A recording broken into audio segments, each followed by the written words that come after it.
बात कहूँ? जी? वो साड़ी तो कस्टमर ले गई, लेकिन वो साड़ी जब तुम अपने बदन पर ला कर दिखा रही थी ना, तो देखा मैंने, बहुत खूबसूरत दिख रही थी।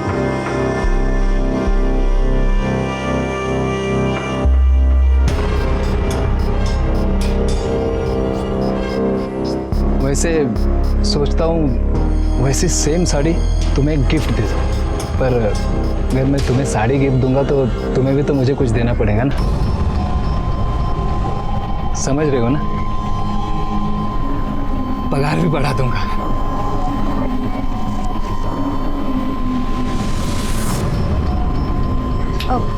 वो मैंने आपको बताया था ना, मुझे घर जल्दी जाना है आज।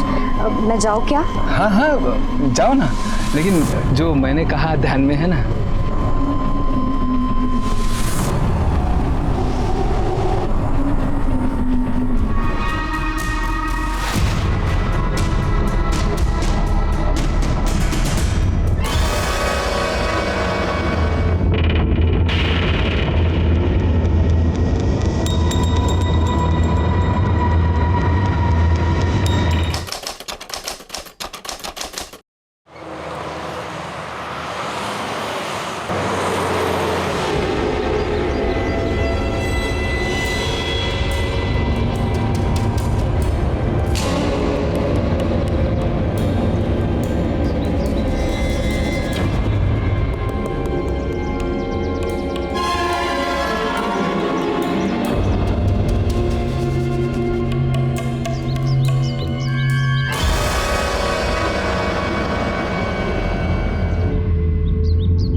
हटो सर, इसने पहली बार देखा। मैं यहाँ से गुजर रहा था सर, तो बच्चे के रोने की आवाज़ सुनी।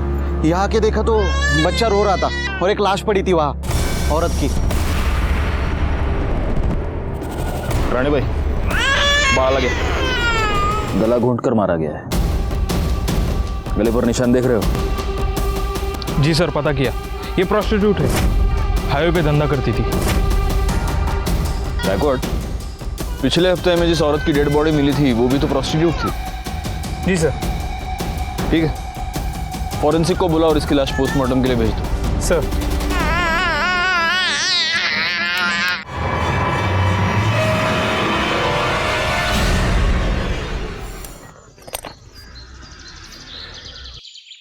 अपने पूरे करियर में मैंने ऐसे कई केसेस देखे हैं जहां जुर्म की वजह होती है जलन, या फिर लालच, या फिर बदले के लिए जुर्म किया जाता है, या फिर कभी कभी सिर्फ मजे लेने के लिए। नमस्कार, मैं inspector Rajesh Jadhav, crime petrol Dastak के आज के इस भाग में आपका स्वागत करता हूं।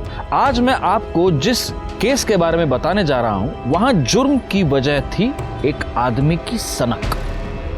ऐसी सनक जो शायद उस आदमी की जिंदगी के साथ ही खत्म हो जाती। उस सनक में ऐसे क्राइम्स किए गए जिसे सुनकर, जिन्हें जानकर आपकी रातों की नींद उड़ जाती। सर, इस औरत की पोस्टमार्टम रिपोर्ट और पिछले हफ्ते मिली औरत की पोस्टमार्टम रिपोर्ट मैच करती है। दोनों को मारने से पहले उनके साथ सेक्स किया गया था, जिसके बाद उनका गला दबा के उन्हें मार दिया गया। पर एटलीस्ट इस केस में तो ऐसा नहीं लगता कि ये मर्डर पैसों के लिए किया गया हो, क्योंकि बॉडी के पास तो पैसे पड़े हुए हैं। समझ में ये नहीं आ रहा है कि जिस किसी के भी साथ ये गई होगी उसने इसे मारा क्यों। जरूरी नहीं कि वो एक ही आदमी हो। एक नोटिस की तुमने बात गायकवाड़, इसकी गर्दन पर ग्रीन नायलॉन रस्सी के छोटे छोटे रेशे मिले। तो लेकिन ऐसा कुछ तो हमें पिछले केस में नहीं मिला था। हो सकता है तब रस्सी नहीं हो। मुझे ऐसा लगता है गायकवाड़, इन दोनों मर्डर केसेस में कुछ ना कुछ कनेक्शन है, क्योंकि पीएम रिपोर्ट और मारने का तरीका दोनों सेम है। हो सकता है कातिल भी सेम हो। सर ये बच्ची कब से रो रही है, चुप ही नहीं हो रही है।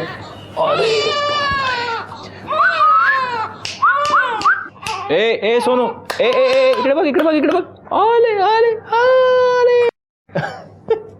हंसी। माँ की गोद की आदत पड़ गई है इसको। गायकवाड़, एनजीओ वालों को बोल दो कि इसको आकर ले जाए। जी सर, बता दिया।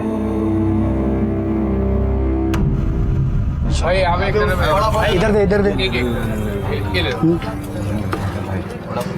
चल चल जल्दी हाथ चला राजू। हाँ भाई, चल एक।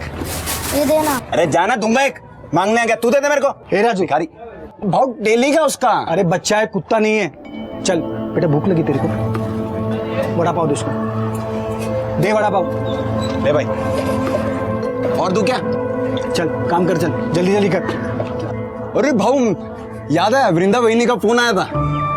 अरे हाँ, वो मेरा बात हुआ, वो सुबह मिल नहीं पाया ना, बस वही बोल रही थी। और ये क्या है तू, वहिनी वहिनी लगा रखा है, अभी तक लगन नहीं हुआ मेरा और उसका। तो भाऊ नहीं हुआ तो हो जाएगा ना। आई, जो महेश अंकल ने चॉकलेट दी थी ना, वो मुझे दो ना। चॉकलेट चाहिए तुझे? देती हूँ।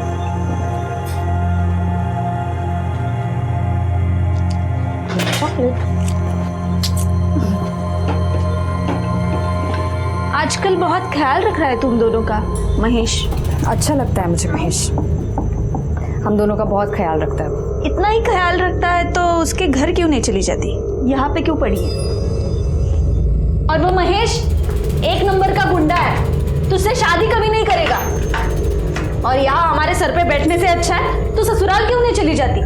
वहां जा, अपना और अपनी बेटी का हिस्सा मांग। अगर काहे बोलती है तू? बहन है वो मेरी, यहाँ नहीं रहेगी तो कहाँ जाएगी? कहीं भी जाए, हमारे घर से निकल जाए, हमें चैन से जीने दे।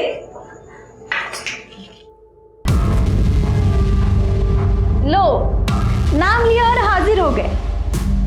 इन्हें लेने आए हो, लेके जाओ, जाओ।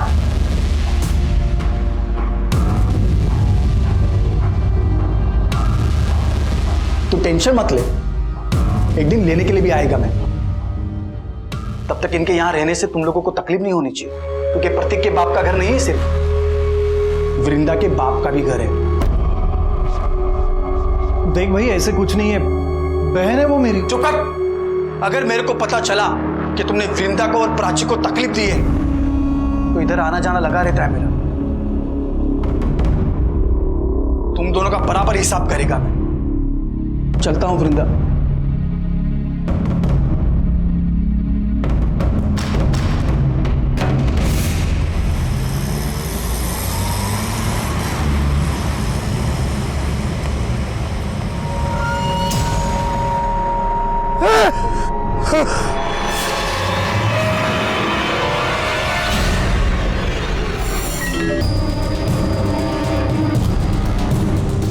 इसको भी गला घोंट कर मार दिया गया ये है, तो फिर ये कोई ऐसे सीरियल किलर का काम है जो सिर्फ प्रोस्टिट्यूट्स को अपना टारगेट बना रहा है। फिलहाल इसकी लाश को पोस्टमार्टम के लिए भेज दो और उनको बोलना जरा जल्दी भेजे रिपोर्ट। सर,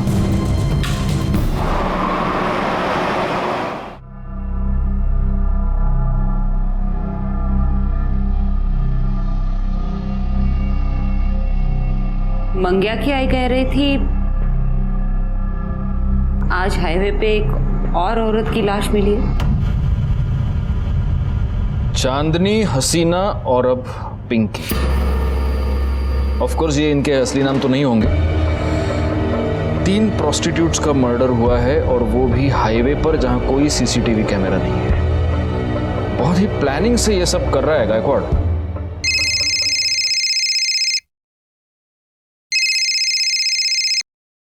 हाँ, मैंने बीपी की गोली ले ली है और सुबह से एक भी तीखा वड़ा पाव नहीं खाया है। सर, हाँ वड़ा पाव।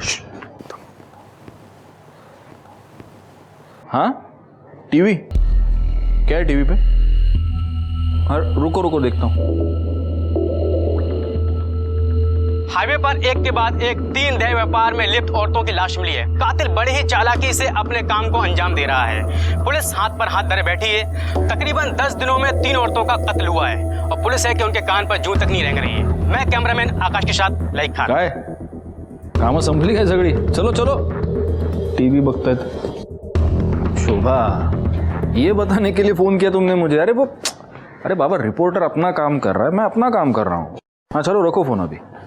हाँ, अरे तुम्हारी कसम, मैंने सुबह से एक भी वड़ा पाव नहीं खाया है। हाँ हाँ चलो, अरे रखो बाबा रखो। हाँ चलो, ओके ओके बाय। अरे सर, क्या है? अभी तो आपने कसम खाई है। हाँ तो सुबह से एक भी वड़ा पाव नहीं खाया, ऐसी कसम खाई है मैंने, अभी खा रहा हूँ। सर, हाँ, पिंकी की पोस्टमार्टम रिपोर्ट। सर फिर से वही, मारने से पहले उसके साथ सेक्स किया गया था और गले पे ग्रीन नायलॉन की रस्सी के रेशे मिले। मतलब मर्डर वेपन एक ही है, ग्रीन नायलॉन की रस्सी। एक काम करो, हाईवे पर सिविल में पेट्रोलिंग बढ़ा दो, इससे पहले वो किसी और का खून करे हमें उसे पकड़ना ही होगा। तू भड़क क्यों रहा है? अरे भड़कू नहीं तो और क्या करूं? तू काम पे लग गई और मेरे को मालूम तक नहीं। अरे मैं तुझे बताने वाली थी, तुम्हें छुपाकर नौकरी थोड़ी करती हूँ मैं। अरे मेरे को ये समझ में नहीं आ रहा है कि तेरे को नौकरी क्यों करनी है। तेरे को देता है ना मैं सब, तेरी बेटी का भी ख्याल रखता है मैं। मुझे पता है कि तू ख्याल रखता है, लेकिन मैं नौकरी प्राची के लिए कर रही हूँ। जिधर पे तू काम पे लगी उधर का सेट कैसा है? अरे अच्छा आदमी है वो, तू परेशान मत हो। अच्छा मुझे लेट हो रहा है, मैं चलती हूँ, ठीक है? ठीक है। ये देखिए मैडम, ये बहुत प्यारी साड़ी है जी।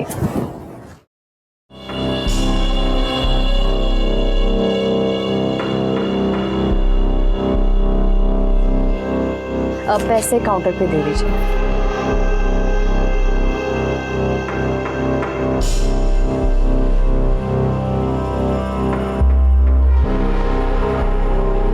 एक बात कहूँ जी? वो साड़ी तो कस्टमर ले गई, लेकिन वो साड़ी जब तुम अपने बदन पर ला कर दिखा रही थी ना, तो देखा मैंने, बहुत खूबसूरत दिख रही थी।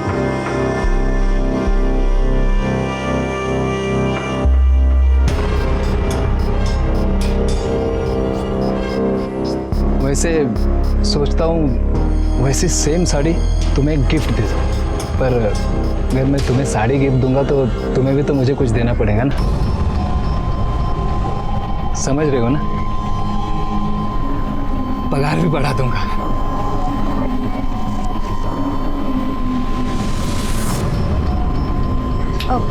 वो मैंने आपको बताया था ना, मुझे घर जल्दी जाना है आज। मैं जाऊँ क्या? हाँ हाँ जाओ ना, लेकिन जो मैंने कहा ध्यान में है ना?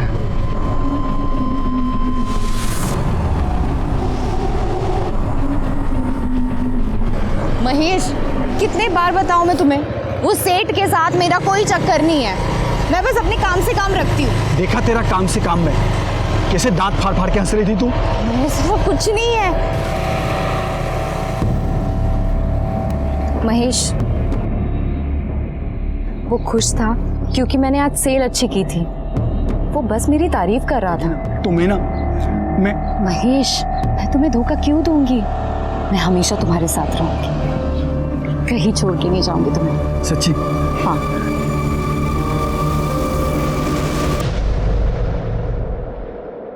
दीपा, ए दीपा, सुन तो, या देख दीपा, अच्छी तरह से बता रही हूँ, तेरी वो विधवा ननद वहाँ गली में उस महेश के साथ गुलछर्रे उड़ा रही है। अच्छा दिखता है ये? आखिरी बार समझा रही हो? ये सब यहाँ नहीं चलेगा, अच्छे से समझा दो उसको। बहुत हो गया अभी, और नहीं सहन कर सकती मैं, बहुत सहन। दीपा, अरे मेरी बात सुनो, इतनी छोटी बच्ची लेके कहाँ जाएगी ये? जहाँ जाना है जाए, और वो है ना उसका यार महेश, वो देख लेगा। दीपा मेरी भांजी है वो।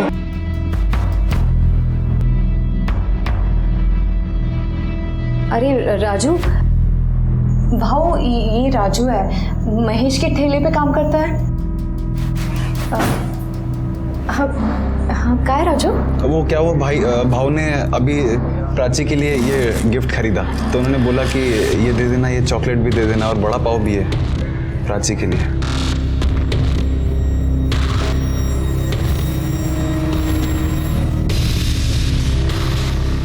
मैं चलता हूँ। चलता हूँ। देखा, अब ये और इसका यार हमें हमारे घर से कब निकल देगा ना, पता भी नहीं चलेगा। बहुत हो गया ये।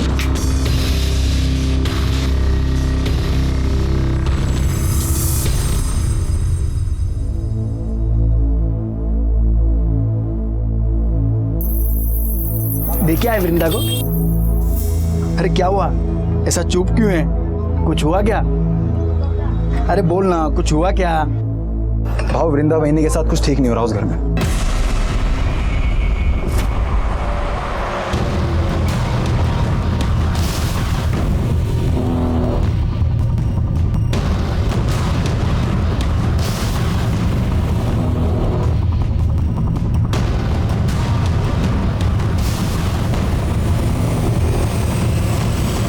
कितनी अच्छी फिल्म थी ना।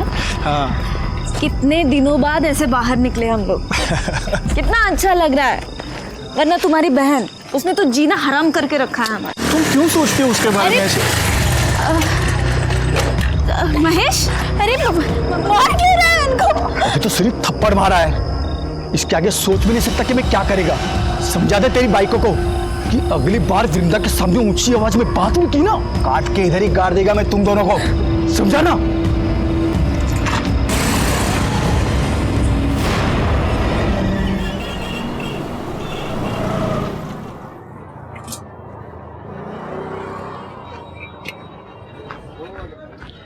क्या भाव, क्या बात है?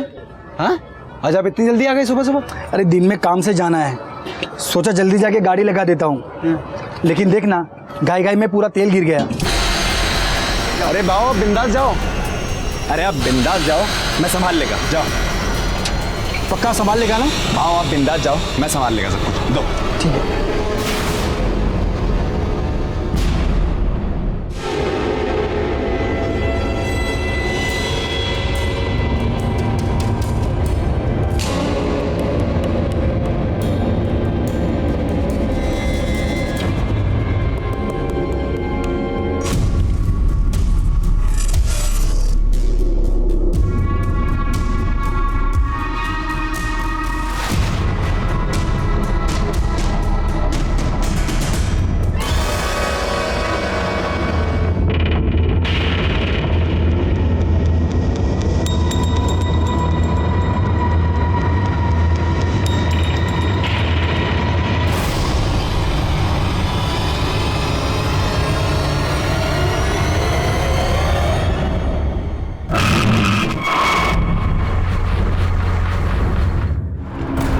सर क्या लगता है उसी सीरियल किलर का काम होगा?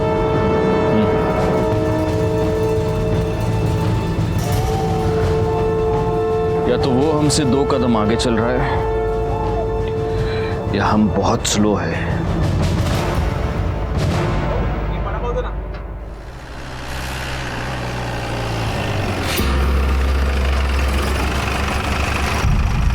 क्या हुआ सर, यहाँ क्यों रुके? दिमाग काम नहीं कर रहा। वडापाव खाते गायतोंडे सगळ्यांसाठी वडापाव सांगा। हां, आणि माझ्यासाठी एक्स्ट्रा चटणी आणि मिरची। अरे सर, आप ये क्या कर रहे हैं? आपके लिए वड़ा पाव मना है, वो भी तीखा। मेरे लिए थोड़ी है, तुम्हारे लिए मंगा रहा हूँ। आओ। वड़ा पाव बन। हाँ, और एक में थोड़ा ज़्यादा चटनी डालना और मिर्ची भी देना। हो सर, ठीक है।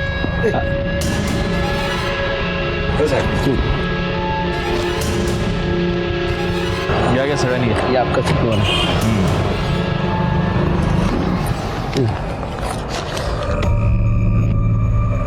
गायकवाड़, इस औरत के गले पर जो रस्सी के निशान थे, उसमें भी अगर हमें वो ग्रीन रस्सी के ट्रेसेस मिलते हैं, और अगर इस औरत के साथ भी मारने से, तो ये कंफर्म उसी सीरियल किलर का काम है। और शायद इस सीरियल किलर को पता चल गया कि हमने ये सायन पनवेल हाईवे पे पेट्रोलिंग बढ़ा दी, इसलिए उसने अपना अगला शिकार ये पनवेल खपोली हाईवे पे ढूंढा है। लेकिन अगर ऐसा है तो इसका मतलब ये कि वो आदमी यहीं का आसपास का लोकल आदमी है, इसीलिए उसे हमारी हर मूव के बारे में पता चलता। पैसे दिले? तो सर। चलो चलो, बैठो बैठो।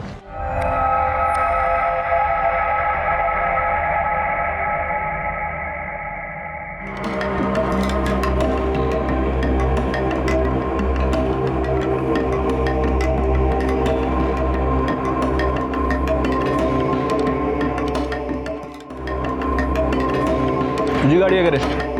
हो साहब। पावती है ना साहब?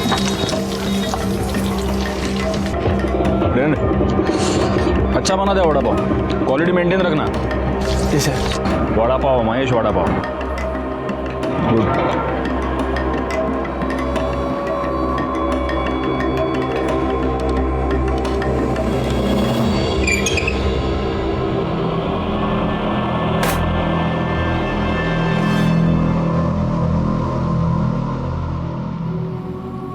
आज फिर तो किसी को मार दिया। हाँ,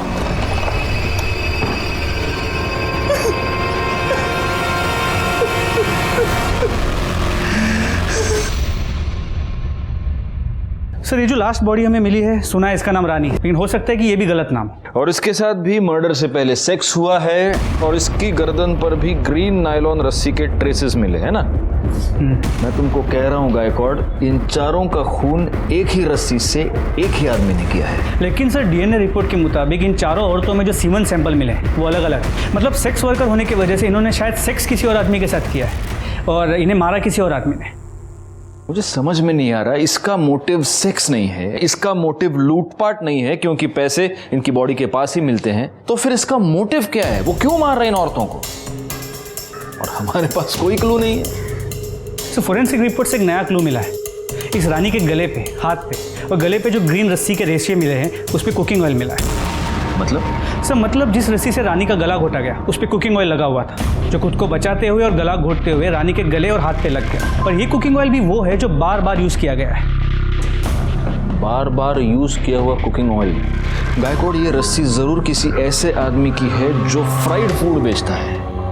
वो नहीं होता, वो ठेला वेला बांधने के लिए रस्सी नहीं यूज करते ये लोग। एक काम करो, पनवेल से लेकर कामण के बीच में जितने भी ये वड़ा पाव वाले, भजिया वाले, चाइनीज वाले, ये फरसाण वाले, जितने भी ठेले वाले, उन सब के ठेले चेक करो और देखो कहीं पर ग्रीन नायलॉन की तेल लगी हुई रस्सी मिलती है क्या। लेकिन सर सिर्फ पनवेल में ही 500 से 600 ठेले हैं। हमारे पास दूसरी कोई चॉइस है? अंग्रेजी में एक बहुत अच्छी कहावत है Gaikwad, beggars can't be choosers.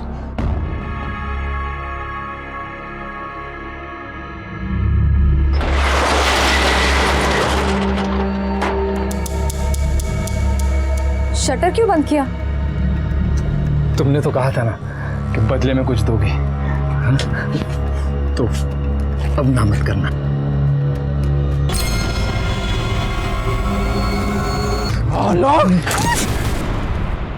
बोला था ना नौकरी करने की जरूरत नहीं है। देखा ना क्या हुआ, जबरदस्ती कर रहा था वो हरकत। अरे तेरे को लाख बार समझाया कि ज्यादा हंसने बोलने का नहीं। प्रॉब्लम सिर्फ उसकी नहीं है, तुम सारे आदमी एक जैसे होते हो।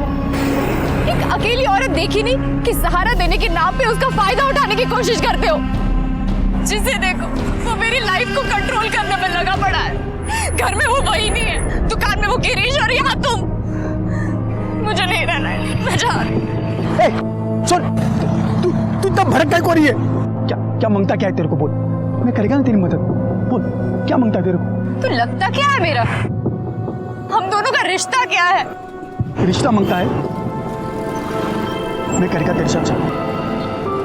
क्या बोलती है? तो सचमुच मेरे साथ शादी करेगा? तू सिर्फ हाँ तो बोल, मैं कभी भी तेरे घर रिश्ता लेकर के आ जाऊंगा। और वो तेरी एडी वही नहीं है ना, वो खुशी के मारे नाच उठेगी।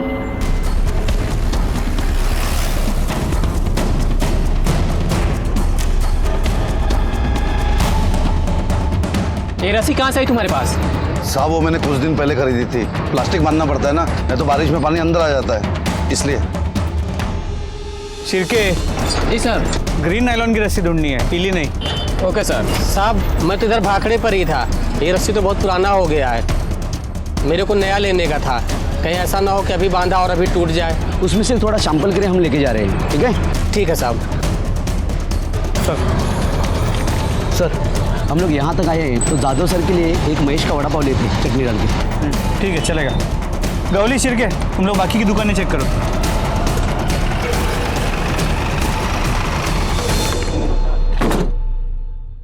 सर ये तो बंद है। किसे?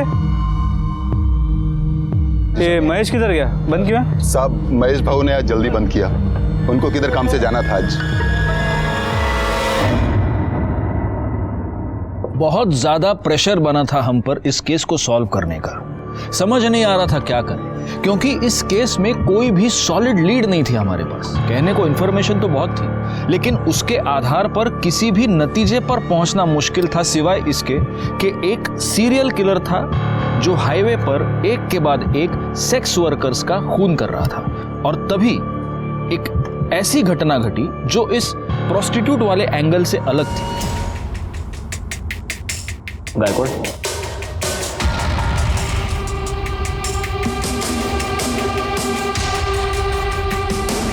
पंचनामा करो और बॉडी को पोस्टमार्टम के लिए भेज दो और फॉरेंसिक टीम को भी बुला लो।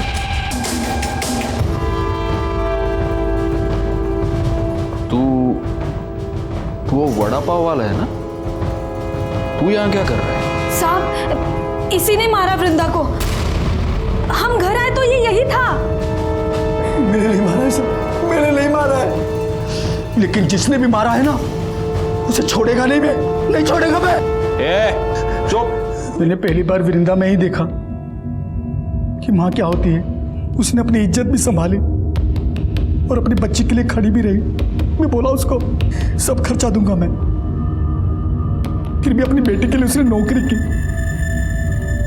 और उस हलकट गिरीश के वहां वो नौकरी पे लग गई। इतनी अच्छी लगती थी वृंदा तो उसको मारा क्यों? मैंने नहीं मारा साहब उसको, लेकिन जिसने भी मारा होगा ना साहब उसको नहीं छोड़ूंगा मैं। अच्छा, तो उसका भाई, उसकी भाभी सब झूठ बोल रहे हैं। तू वृंदा को परेशान करता था, उसको धमकी देता था। मैंने वृंदा को धमकी नहीं दी थी साहब, मैंने प्रतीक और दीपा को बोला था कि उसको परेशान ना करें। मैंने तो वृंदा को सिर्फ इतना ही बोला था कि किसी के भी साथ ज्यादा हंसने बोलने का नहीं। अच्छा, क्यों नहीं हंसने बोलने का? मतलब तू कुछ भी कर सकता है, वो कुछ नहीं कर सकती, क्यों? ऐसा नहीं है साहब, दूसरों का छोड़ो, मैं वृंदा को हाथ भी नहीं लगाया था और शादी से पहले साथ में सोना तो दूर की बात, मैं तो प्यार करता था उससे, शादी बनाने का था, इसीलिए उसके घर पे मैं उसका हाथ मांगने के लिए गया था, लेकिन मेरे पहले वो वहां पे मरी पड़ी थी।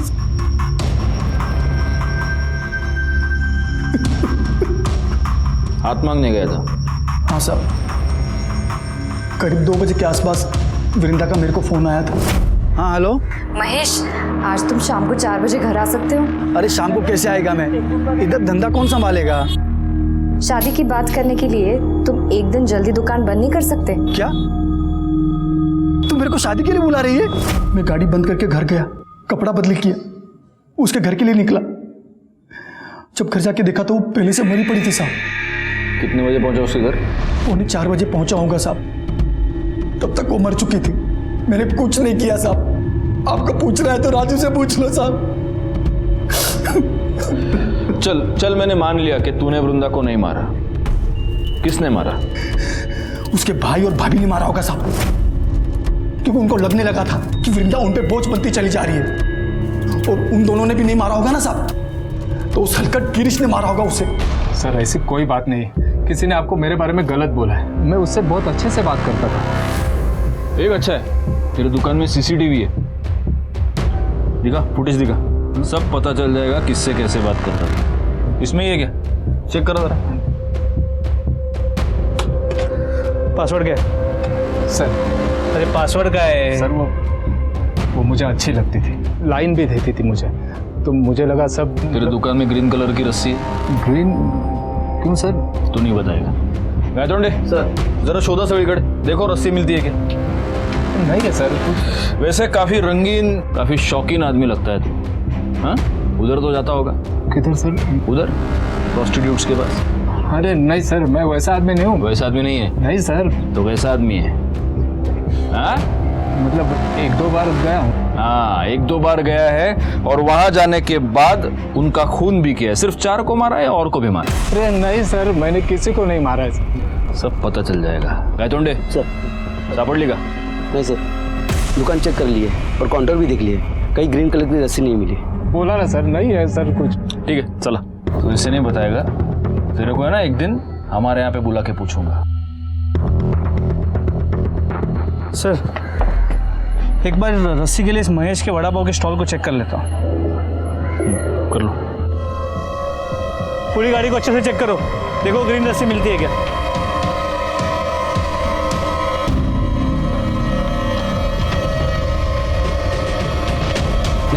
नहीं है सर। सर, वृंदा की पोस्टमार्टम रिपोर्ट, इसके मुताबिक वृंदा के गले पे भी नायलॉन के ग्रीन कलर के रस्सी के ट्रेसेस मिले। मतलब हो सकता है कि ये भी उसी सीरियल किलिंग का हिस्सा हो। लेकिन वृंदा तो प्रोस्टिट्यूट नहीं थी और उसका मर्डर हाईवे पर नहीं उसके अपने घर में हुआ है। जी सर। सर हमने महेश के कॉल रिकॉर्ड्स को चेक किया, वो सच कह रहा है। वृंदा ने उसे 2 बजे फ़ोन किया था और वृंदा के पोस्टमार्टम रिपोर्ट के मुताबिक उसकी मौत दोपहर 2 और 3:30 के बीच हुई है। महेश के मोबाइल लोकेशन के मुताबिक इस दौरान वो अपने घर पे था। महेश अपने घर से 3:30 बजे निकला और 3:45 बजे वो वृंदा के घर पहुंचा। वृंदा के भाई प्रतीक ने हमें 3:55 को फ़ोन किया था। सर ये सब देखते हुए मुझे लगता नहीं है कि महेश ने वृंदा को मारा होगा। और सर हमने महेश के वड़ा पाव की गाड़ी को भी चेक किया, वहाँ पे हमें कोई ग्रीन कलर की रस्सी नहीं मिली। वो तो रस्सी है गायकवाड़, वो तो गायब की जा सकती है, हटा दी जा सकती है। एक काम करो, महेश के साथ वो जो लड़का काम करता है उसको उठाओ, वो हमें बताएगा वहाँ रस्सी थी या नहीं, और अगर थी तो अब कहाँ है। साहब महेश भाव तो बहुत अच्छे आदमी है साहब, कितना मदद किया, मेरा काम दिया, मेरे को खोल ही दिया इधर मेरे को, मैं उनकी वजह से हूँ यहाँ पर। अरे लेकिन एक बात बता, ये तेरा महेश भाऊ दिमाग से एकदम सटका हुआ आदमी है, कितना गुस्सा आता है उसको। अभी देखना गुस्से गुस्से में मार दिया ना वृंदा को। साहब महेश भाऊ नहीं मार सकते वृंदा बहनी को साहब, मतलब वो तो उल्टा चाहते थे उनको, ऐसा मतलब प्यार करते थे, कितना कुछ किया उन्होंने उनके लिए, मैंने देखा मेरे सामने कितना कुछ किया, कितना कौन का। हाँ मैंने देखा। ठीक है जा तू। अरे राजू सुन, इधर आना, इधर। हाँ साहब। मेरे को एक बात बता, उस दिन गाड़ी बंद करके तू किधर गया था? मैं अपने खोली में गया साहब, बंद किया, खोली में चला गया। तो रस्सी लेके गया तू? रस्सी? ऐसे घबरा क्यों रहा है? मेरे को रस्सी के बारे में पूछ रहा हूँ, सांप के बारे में नहीं पूछ रहा। नहीं घबरा नहीं रहा साहब मैं। कौन सी रस्सी? रस्सी रे, वो तुम लोग ठेला वेला बांधने के लिए रस्सी, बारिश वारिश आती तो टपरी बांधने के लिए रस्सी यूज करते ना, वो लेके गया तू? वो तो साहब वो रस्सी नहीं मिल रही, वो तो मिल नहीं रही, तो तुम ढूंढा नहीं? मैं पूछा साहब आसपास के, मैंने दुकान वाले से भी पूछा, मैंने ठेला लगाते ना उनसे ही पूछा मैंने, किसी को मालूम ही नहीं साहब बस रस्सी कहाँ गई। क्या बात कर रहा है गायकवाड़, एक गरीब आदमी की रस्सी गायब हो गई, क्या कर रहे हो गायतोंडे? रस्सी गली, चल ठीक है देखते। ये जरूर हमसे कुछ छुपा रहा है। एक काम करो, 24 घंटे तावड़े को इसके पीछे लगा दो और तब तक इस रस्सी के बारे में महेश से पूछते। रस्सी तो गाड़ी में होगी ना साहब, उधर ही तो थी। तुझी गाड़ी चेक के लिए हमें क्या नहीं है साहब? उधर ही थी, मैंने कल सुबह ही देखा था, उधर ही पड़ी थी गाड़ी में। पक्का उधर ही थी? हाँ साहब, लेकिन आप लोग मेरे से रस्सी के बारे में क्यों पूछ रहे हो साहब? रस्सी पे तेल गिरा था। अभी साहब इतना फ्राई करते तो रस्सी पे तेल तो गिरेगा ना साहब। साहब अभी तो आपको पता चल गया ना मैंने कुछ नहीं किया है साहब, फिर तो मेरे को छोड़ दो साहब। और साहब मैंने कुछ नहीं किया है साहब। सर ये गिरीश के कॉल रिकॉर्ड्स। सर इस कॉल रिकॉर्ड के मुताबिक वृंदा के मर्डर के वक्त, मतलब दोपहर को 3:20 से 3:35 के बीच, ये गिरीश वृंदा के घर के आसपास ही था। उतला चला। सब सच बता रहा हूँ सर। बोल। मैं कल गया था वृंदा के घर सर। उसे माफी मांगने गया था और उसे वापस जॉब के ऑफर देने, क्योंकि वो मुझे अच्छी लगने लगी थी, उसको मिस कर रहा था सर मैं। पर मैं जब उसके घर के पास पहुंचा तो मैंने एक आदमी को वहां से भागते हुए देखा। दरवाजा खुला था सर, जब मैं अंदर गया तो देखा, मैं बहुत डर गया था सर, इसीलिए पहले झूठ बोला। सर मिर्ची लेके आओ, मिर्ची। ये अभी मिर्ची खा के ही सच बोलेगा। अरे सर आप मिर्ची क्या, मुझे गोली भी मारेंगे तो मैं यही बोलूंगा सर, क्योंकि यही सच है। तूने किसी को भागते हुए देखा? किसको देखा? हाँ वही आदमी था जिसने तेरे साथ झगड़ा किया था वृंदा के ऊपर से? नहीं सर, कोई दूसरा था। अरे दिखता कैसे था बोलना? सर 24-25 साल का आदमी था, लंबी नाक की पतली दाढ़ी थी सर, दुबला पतला था। ये था? हाँ सर यही था।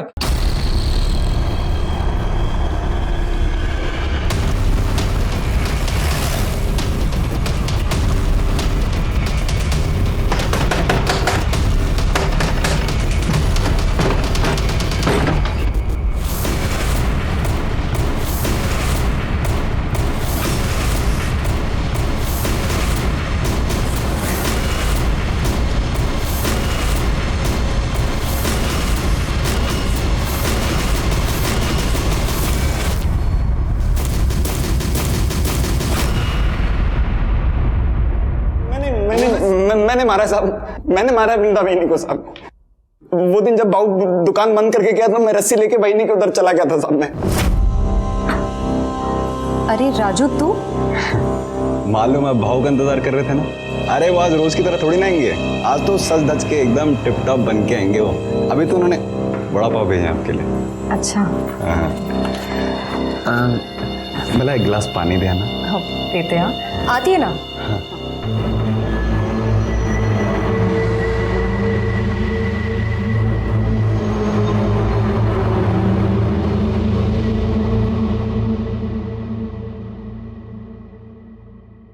अरे ये कहाँ गया?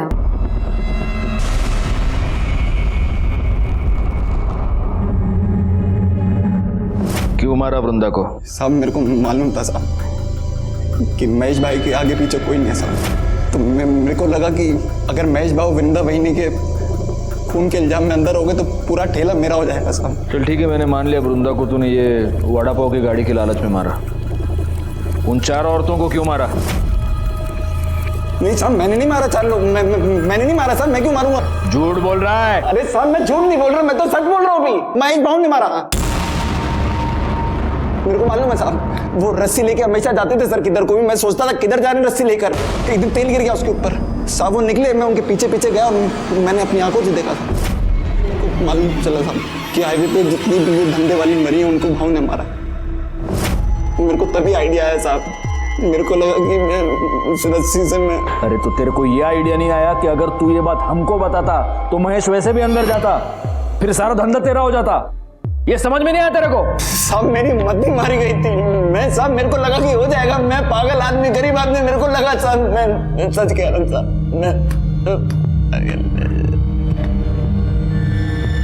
महेश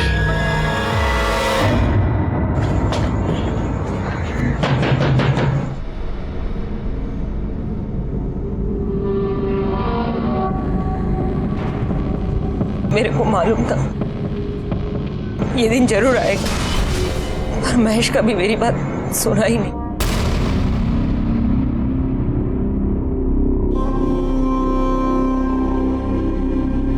इसका मतलब आप ये जानती हैं कि हाईवे पर जिन औरतों के खून हो रहे हैं वो आपका बेटा ही कर रहा है। जी साहब। तो आपने ये बात कभी पुलिस को बताई क्यों नहीं? अब बेटा है मेरा, मैं कैसे बता दे?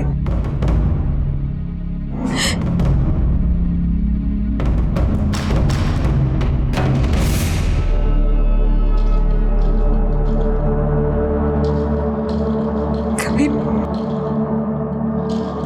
मैं भी इनमें से एक थी। इसको मालूम चल गया, तब से मुझसे नफरत करता है। क्या कर रहा है महेश? सब कुछ मालूम है ना तुझे, फिर क्यों शादी करके उस लड़की की जिंदगी बर्बाद कर रहा है? चुप कर, उसके लिए मैं है, वो तेरी तरह नहीं है। वो मर भी जाएगी ना तब भी खुद को नहीं बेचेगी। और एक तू है, चल जान देना, तू क्या समझेगी साली? तू हमेशा मेरे को बोलता रहता है ना, हाँ? पर तेरे को मालूम है कि मैंने धंधा काय को शुरू की? अस्पताल में था तू, डॉक्टर बोला अगर इसकी जान बचाना है तो इंजेक्शन लगाना पड़ेगा। बहुत महंगा था इंजेक्शन, मैं नहीं खरीद सकती थी। अरे मैं ये नहीं करती ना तो तू मर जाता। अरे तू मर जाने देती, धंधे वाले की औलाद तो नहीं बुलाते मेरे को। इन सबको भी मेरी वजह से मारता है। आपसे नफरत करता है मतलब वो सेक्स वर्कर्स से नफरत करता है, इसीलिए ये सब कर रहा है। आपने उसे छोड़ा तो वो आया था घर। क्या कर रहा है? कपड़े काय को भर रहा है? किधर जा रहा है? जा रहा हूं मैं, लेकिन तू ये मत सोचना कि तेरी जात वाली को मारना बंद कर दूंगा मैं। जब भी कभी मेरे को लगेगा ना कि पुलिस मेरे तक पहुंचने वाली है तो उससे पहले तेरे को पक्का मारेगा मैं। तू आखिरी होगी। मतलब वो आपको अपनी माँ को मारने आएगा? अगर बोला है तो जरूर आएगा।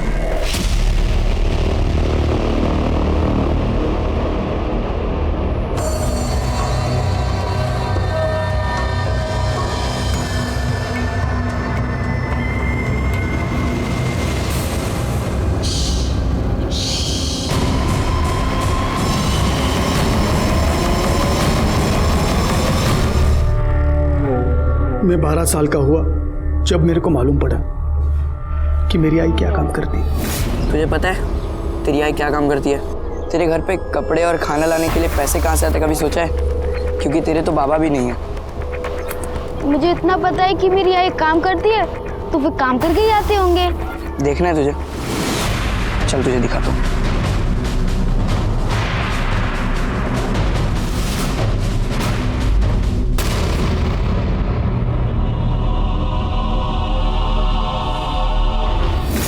फिर सभी धंधे वाली, उनकी पूरी जात से मेरे को नफरत हो गई। मैं सबको खत्म कर देना चाहता था ताकि फिर से कोई बिना बाप के नाम वाला महेश किधर को पैदा ना हो।